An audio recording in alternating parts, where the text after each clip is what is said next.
question, and today's question is: would you take Matheus Cunha from Wolves at Arsenal? Now, I don't think it's the right choice. I'm not sold on Matheus Cunha. I know he's a decent player, but we're looking for something better. Surely we're looking for something more prolific. I think he's got about 10 goals this season. He's a left-sided player, can play up front through the middle. But I'm not sold on him. I'm not sold on him, and I think we need to do better than that. I think we need to do better than Matheus Cunha, or Matheus Cunha. I can't remember. I can't actually pronounce his name properly. I'm not sure how to pronounce his name properly. But anyway, this player from Wolves, he's decent. Yeah, don't get me wrong. Decent player. But the rumours just won't go away that we're interested in him. He's apparently been offered a contract extension that he's agreed personal terms with at Wolves, but not signed it yet. He's also apparently agreed personal terms with Arsenal and is pushing for a move. But obviously there's no offer coming yet. What kind of money would it cost us, Arsenal, to sign this player? I should imagine Wolves would want in the 50 million plus for him. I mean, it's not for me, this one. It's not for me. I mean, yeah, okay, we do need something. If it's a last resort, then go for it. But, I mean, he's a similar player to Gabriel Jesus, in my opinion. Both Brazilian. They both look, on the pitch, they look the same to me. But Cunha's pushing for the move, apparently. He's pushing for the move. He's pushing to come to Arsenal. That's a good thing, because it's a player that wants to play for us. That's on one side of the coin. But the negative side of the coin is I don't think he's good enough. What do you think in the comment section? Let me know. Do you think Matheus Cunha is good enough for Arsenal? We've had other links like the Vlahovic, Gyökeres, Osherman. I don't rate Vlahovic. He knocked us back already a couple of years ago. So for me, that's a no-no. He's a black sheep to me. But Gyökeres or Osherman, one of them two players is who I would prefer to go and sign. Go and buy them as soon as we can. And don't forget, listen, we've got Dynamo Zagreb tonight. I'll be doing a live match reaction on that game later on, after the game. But we've got Wolves in our very next game in the league. So Wolves might not want to actually part with him, knowing the fact that we've got to go to Wolves is great. Is it the Molineux? We've got to go up there and play Wolves at the weekend. So they might be hanging on to him until after this game. But I don't want Cunha. I want you to tell me in the comment section, how good do you think he is? Do you think he's good enough for Arsenal? Do you think it'd be a good signing? Do you think we need Cunha? We do need a striker, but is Cunha the one? Cuna's predominantly a left-sided player as well. I've checked out his heat maps. Most of his play comes down the left-hand side. I know Martinelli and Trossard have not been cutting the mustard properly to the levels that we're expecting. But do you just bring in another left-sided player? Or do we want an actual number 9, a central player? I know it seems that Arteta doesn't seem to go for these central strikers. He prefers wingers or inside forwards and cutting on their other foot. Karen McLean, on another subject, you sound like a true native Englishman. Good one, you. Oh, thank you, miss. I'm from the East End of London. I'm a Londoner.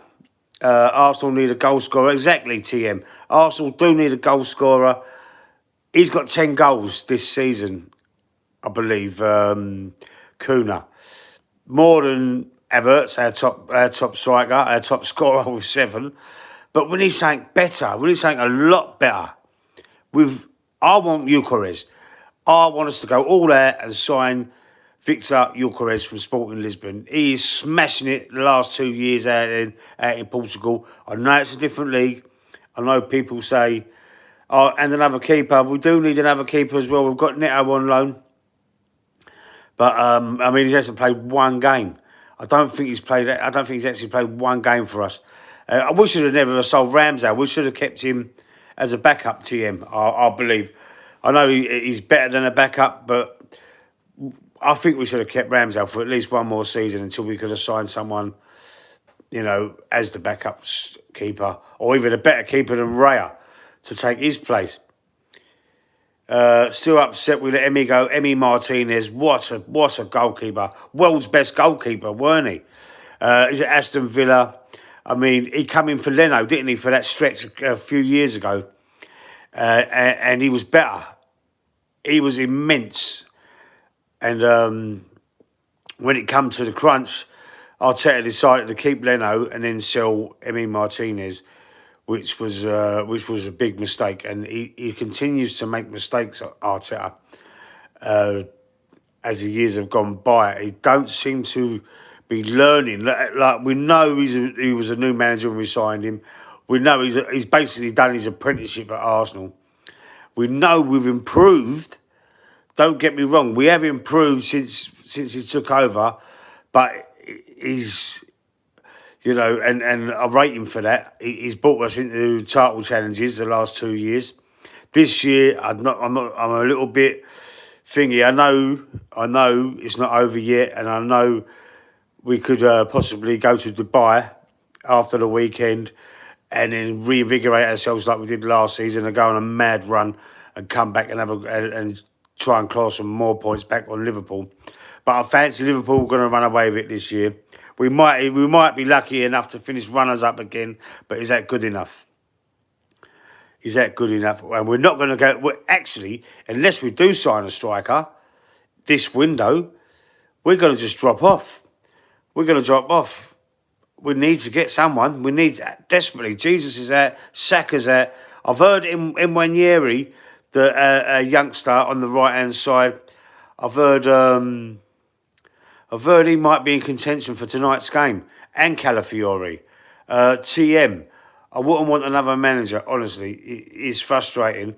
I don't know who else would do a better job. There's got to be someone. Ancelotti's on thin ice. There you go. Ancelotti at Real Madrid's on thin ice, apparently. I'll get him in a heartbeat. Runners up is not good enough. It's not good enough ever. No, it's not good enough. It's not. Listen, with the progress, I said at the end of last season, let's give him another year. And if we don't win any trophies, listen, it's not good enough, but you can accept it if you're winning other trophies or getting to the final of the Champions League, win the FA Cup, do something else as well. But getting knocked out of the FA Cup in the third round again, our first round to the Premier League clubs, we only go into the FA Cup in the third round. So our first game, we're knocked out. We couldn't beat a 10-man Man United. And it was a very poor team. Have you seen how shit they are? We couldn't beat a poor 10-man Man United.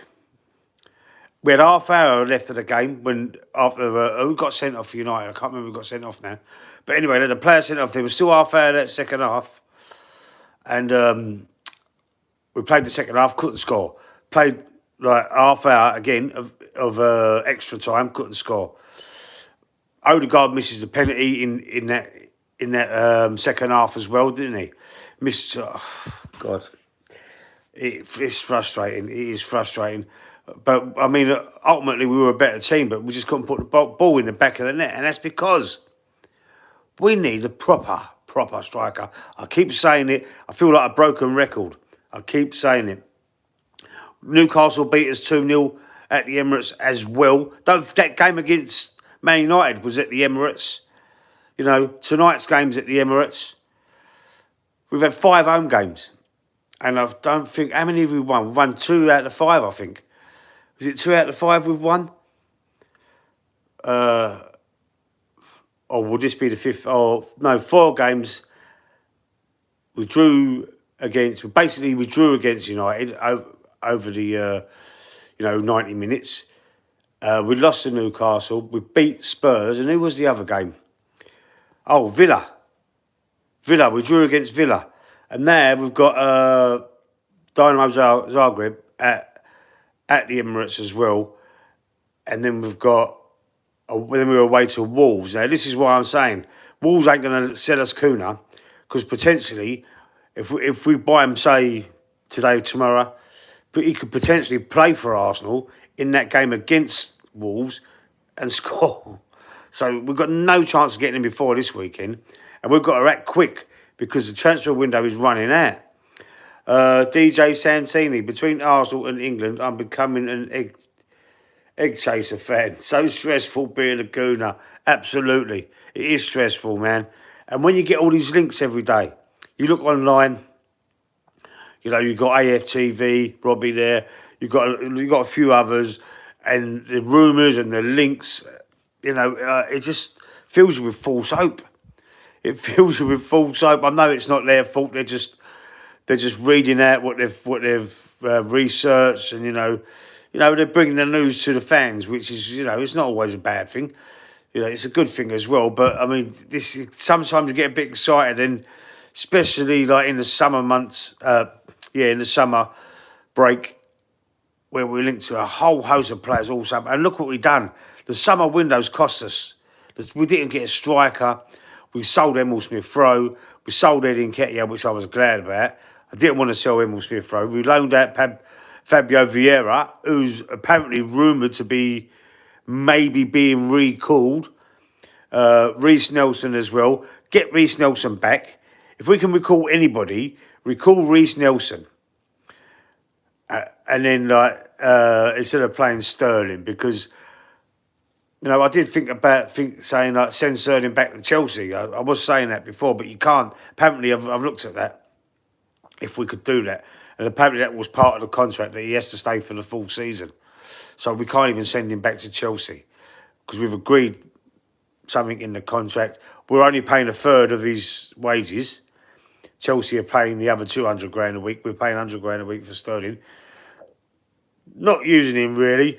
To be fair, when he come on against Man United, was it Man United game? Well, he come on at one of the games. I think it was Man United, and it was decent. You know, he just changed it up a little bit. He was a bit direct. He was running at the defence, but overall, nah, not for me. I think what was the point? What was the point in loaning out Reece Nelson to Fulham and then loaning in Raheem Sterling? That, to me, made absolutely no sense whatsoever. No sense whatsoever. Reece Nelson's our player. We should have just kept him, and because he would have been used as much as Sterling has been used. So, and I actually think that Sterling's finished, and Reece Nelson's still young. So, to me, it was a madness.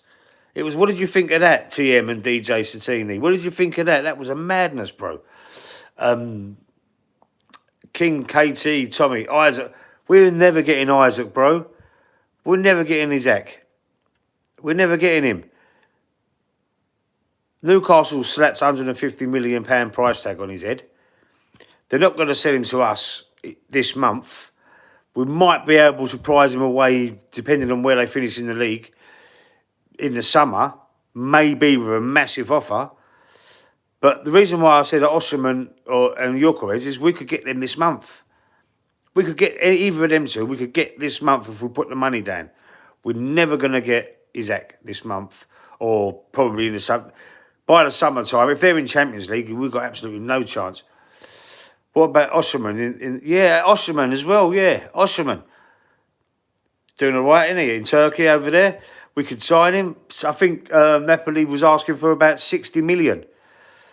So they can record him from loan. We can give him 60 million, and he can come and join us. Medical, bang. He'd be here. What's today? Wednesday. Could he be ready for the weekend? I'm not sure if we're playing on a Saturday or Sunday this week. I know we've got Wolves away, but I can't remember if we're playing on a Saturday or a Sunday. I should have checked that really before I'd done this. But anyway, just flashed up. Football Terrace, deal close. Cunha to Arsenal advancing. So they're all reporting on it. Again, the Football Terrace, AFTV, there's a few other Arsenal channels as well that are talking about it, and I ain't sure. What do you think? Would you sign Cunha? KT, King KT, TM, if you're still there, DJ Santi. What do you think of Cunha? This is the question. The question on the video. Would you sign Matheus Cunha for Arsenal? For me, it's a no. For me, it's a no. I want a bigger striker. I want a more prolific striker. He's more of a left winger. Can play through the middle, but so can Trossard, so can Martinelli. Are they used there? No. He continues to use goal-shy Havertz. Doesn't he? He continues to use goal-shy Havertz. And all right, he did score in his last game, but how many chances has he missed? I think he's got 7 or 8 goals this season. Cunha's got more, only by 2. Cunha's got about 10. So, no, he's not prolific enough. No, not for me. Osman, yes. Or Gyökeres, yes. I want Mbeumo or Wissa from Brentford. Mbeumo to cover that right, but I hear like Nwanyeri, I hear he's fit again and he's ready. He could be ready for tonight. So we don't know about that till later on. But if he is, that's a great sign. That's a great sign if he's ready for tonight. And Calafiori as well. We might be able to rest Miles Lewis-Skelly tonight because he's played some minutes. He looked tired towards the end of the last game. And but he's been very good though, isn't he? He's been brilliant. Are we signing both Cunha and Osman or one of them? I don't know. All I'm hearing is rumours. Nothing's concrete. Apparently Cunha wants to come to Arsenal and he's pushing for the move. He was offered a contract extension at Wolves and he's sort of verbally agreed to it, but he hasn't signed it yet. And he's heard of Arsenal's interest. You know, the old... We used to call it tapping up back in the day. That's what Chelsea done to Ashley Cole. Tapped him up, bit of dough on the table. Ooh, I might go and have a look over there. Do you know what I mean? And the new contract weren't good enough for Ashley Cole and he went to Chelsea. But anyway, Cunha is apparently really pushing for this. I keep hearing it every day. The last 3 days, I've been hearing this. Cunha pushing for Arsenal move himself. And there's apparently another verbal agreement with terms and conditions of the players' wages, etc. He's agreed to, but it's a fee that you've got to talk to Wolves about. But Wolves definitely won't sell him before the weekend. If Arsenal do put in an offer. They definitely won't sell him before then because we're playing them. Osman out there in Turkey, Galatasaray. We could just go and sign him. I think I was saying it when I about Napoli. I think they want 60 million. Now, if Wolves are pushing for 50 million, 55 million for Cunha, why not put the other 5 or 10 and go and get a prolific striker like Osman? Victor Gyökeres out at Sporting Lisbon.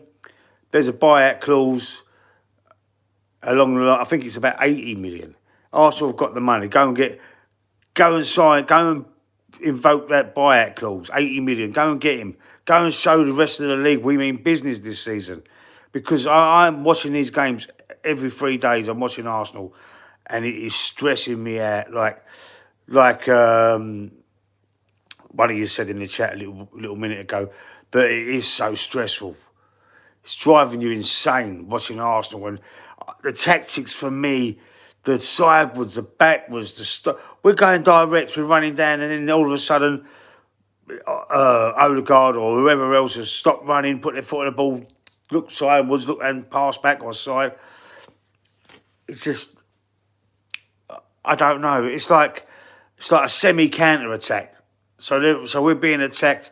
We win the ball back in the turnover. We're attacking the team, and then we stop running. So we don't complete the counter attack with a shot on goal. We stop running and then look around and then start passing backwards and sideways. That gives the opposition time to get back and reset. That is frustrating as well. It's annoying, man.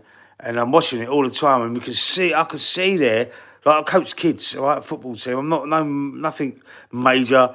I used to coach kids years ago. I've just started doing it again because I've got the buzz back. I've got the flavour back because I love football. And I went over there and I started, when I looked at my mate's team, he was coaching over there. He was asked for a little bit of help, so I went over there. And I'm getting right back into it again. And you can see positional play like Arsenal. You can just see that something's not quite right, quite clicking. You don't trust the bench. We need more players on that bench. But something's not quite right in my opinion. Why we're not more direct? Why ain't we? Why ain't we shooting? Chances we're creating. It's like we're trying to walk the ball. We're not shooting from the 18 yards like outside the box. We're not shooting from outside the box. We're trying to be too intricate, and the shots are wasted. Or how many of them are on target? Like there was a game the other day.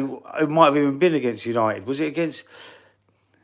I can't remember what game it was again there, but it was like I think we had 25 shots with 3 on target, and then 3 were straight at the keeper. What is going on? If you have 20-odd shots on target, you're at least going to score 20-odd shots at goal. You at least want to score 1 or 2 of them, surely. 3 on target out of 20-odd. That's sacrilege in my opinion, mate. Sacrilege. And I don't know. I'm not sure if this Cunha is going to make the difference. I'm not convinced. I'm not convinced that this player from Wolves is going to make a massive difference. I'm not. He's got 10 goals this season so far. We're halfway through, all right? So I think he's scored as many goals as what he did the whole of last season this year, and we're halfway through. I think because he's being used a bit more this year because of Neto going to Chelsea, possibly. The season before that, I think he only scored about 3 goals. He's not prolific. And I think it's just going to be just an appease the fans kind of signing. We've got there's other channels out there, other Arsenal fans that do the similar thing to me, are praising it, are like thinking, yeah, we like him, I like him, we're signing him, he's a good player, he's this, he's that.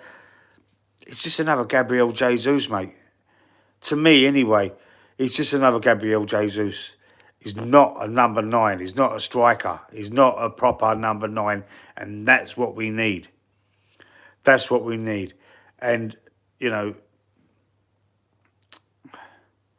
everyone knows it, basically. Everyone with any proper savvy knows it. Other Arsenal fans just don't want to criticise the club too much. And they're just on board with it just so, they're appeasing it and they're accepting it. We've got no choice to accept it. We've got no choice because we're stuck with Arteta. Whether you're in or whether you're out, we're stuck with him. But you don't all have to be happy about it. And another thing we don't have to do is slag each other off about it either. There's a lot of division, and there's a lot of Arsenal fans arguing with each other over the situations and what's going on at the club and the manager, etc.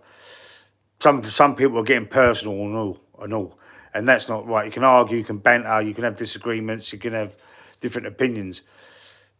I don't like the hatred I'm seeing though. I don't like the getting personal shit. I don't like that stuff. I mean, no one's actually really got personal with me yet, per se, but I've seen it with other fans, and yeah, it's not good, man. It is not good at all. Right, so let me give you my predicted lineup, and then I'm going to give you my score prediction. So let's start with the goalkeeper. We're going to have Raya in goal. Now, I'm hearing there's some good news with Calafiori and Ethan Nwaneri. So let's have a little think about that. So I'm not playing Thomas Partey at right back. I'm sorry, it doesn't work. I don't know why he keeps doing it. The argument is, who else you're going to put there? Just leave Drury and Timber there, mate. Leave Drury and Timber at right back. In the centre-back positions, Saliba's out. So we can't play Saliba. But apparently Calafiori's back. I wouldn't start him straight away. I would put Yakakibio there. I know he's a left footer. I know he plays on the left side, but he's a centre half. And I don't want a midfielder playing at right back, especially Thomas Partey, because I'm going to need him in midfield for this game. And apparently, Calafiori could play all across the back four. So if he's back, he goes in there next to Gabriel. Left back, Miles Lewis-Skelly. I did say about maybe resting him because he's played a lot of minutes, but you know how well he's done over the last few games and playing there in that left back position. I'm keeping him there. In midfield, I'm going to go a 4-2-3-1. Yeah. So in the midfield, the double pivot there, the double pivot in midfield, I'm having Declan Rice and Thomas Partey. Now across the three, I'm having on the left hand side is going to be Martinelli. In the middle, it has to be Martin Odegaard, even though I ain't rated his performances lately. He's been a bit shit again. But, you know, I don't think we've got any other choice. So Odegaard would have to go in there, in the middle, as the number 10. And on the right-hand side, if Ethan Nwaneri's back and fit, he goes straight in there ahead of Sterling. No questions asked. And up front, on his own, all we've got, no other option. We've got Kai Havertz, or Shy Havertz, as he's been nicknamed now. That's how I would set up. I don't think the 4-3-3 is good enough. I don't think it's strong enough. I think we're getting fanned out with that formation. We need to go back to that protection. The double pivot of Rice and Partey. We need to go back to that. And score prediction for tonight, I'm going to go for a boring 1-0 to the Arsenal. I know we're at home. Dynamo Zagreb ain't a fantastic team, but we ain't been that fantastic ourselves lately. So I'm going to go for a smash and grab 1-0 win to the Arsenal, old-fashioned. 1-0 to the Arsenal. That's what I'm going to do. If you're still in the chat, anybody, put your score predictions in there. Do me a favour, stick a thumbs up if you like the content. If you don't, all right, I understand, you ain't got to. But just stick a like on the video if you've got time, or if you like the content. Just helps the channel grow. You know, helps me get noticed. But yeah, as I say, put your score predictions in the comment section. Or if you watch it on the replay, stick them in there for us.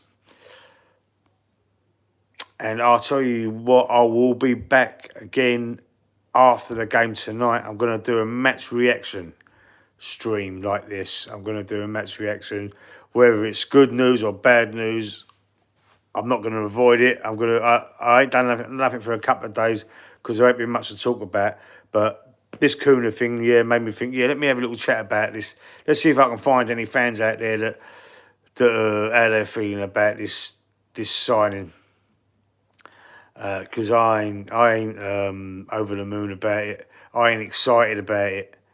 I mean, if I'm hearing that it's going to be Gyökeres or Osimhen, I'm happy. I'm happy. I'm doing an ecstatic stream. Cunha, no way, not for me, man. It's not the right move. Vlahovic from Juventus, apparently as well. That's another name. Not for me. Once bitten, twice shy. You know, we tried to sign him before. He fucked us off and went to Juventus. And he ain't done well at Juventus either. He's been shit there. And you think we're going to bat him out of his misery? Oh, yeah, coming in. You said no to us. You stuck your fingers up to us once before and you went to Juventus because you think the grass is greener and they're a better team. But now you want to come back to us. You want to come back crying and say, oh, I made a mistake. Nah, fuck that. We're not having that, man. You can stay where you are. You can rot. Vlahovic can rot there, man. Don't want him. Don't want him at all. Let's go and get Gyökeres. Let me know who you want. Let me know your score predictions in the comment section, and I'll see you soon.